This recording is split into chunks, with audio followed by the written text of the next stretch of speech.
আসসালামু আলাইকুম। আমি আজকে আয়ার মাছ রান্না করলাম। মাছটাকে প্রথমে আমি লবণ হলুদ দিয়ে হালকা করে ভেজে নিয়েছি। কড়াইয়ে তেল দিয়ে দিলাম। বিসমিল্লাহির রহমানির রহিম।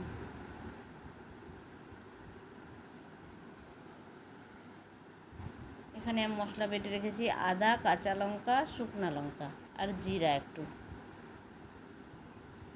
এখানে আমি সরষা বেটে রেখেছি। বেটে জলটাকে ছেঁকে নিলাম, ফেলে দেবো।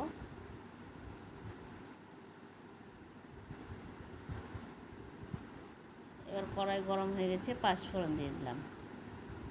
মেথিগুলো উঠিয়ে আমি ফেলে দেব, কারণ মেথিগুলো মুখে পড়লে বড্ড তিতা লাগে।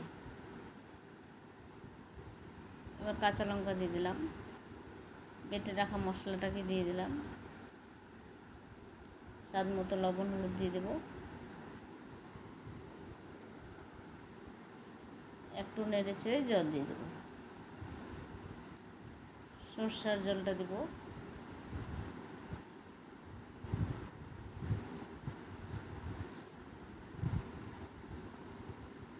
এবার ঢেকে আমি রান্না করে নেব জলটা ফোটা অবধি। ফুটে গেছে, এবার আমি মাছটাকে দিয়ে দেব।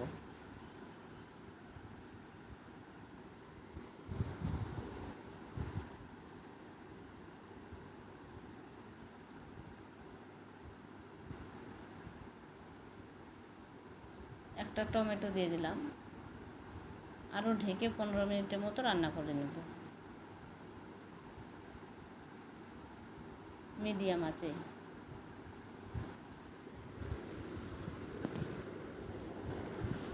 হয়ে গেছে আমার মাছ। কাঁচা লঙ্কা আর সরষের তেল দিয়ে নামিয়ে নেব।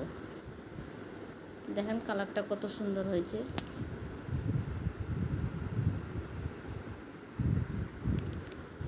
এইভাবে আমার মতো একদিন আয়ার মাছের কষা রান্না করে দেখতে পারেন। ইনশাআল্লাহ আপনাদের ভালো লাগবে।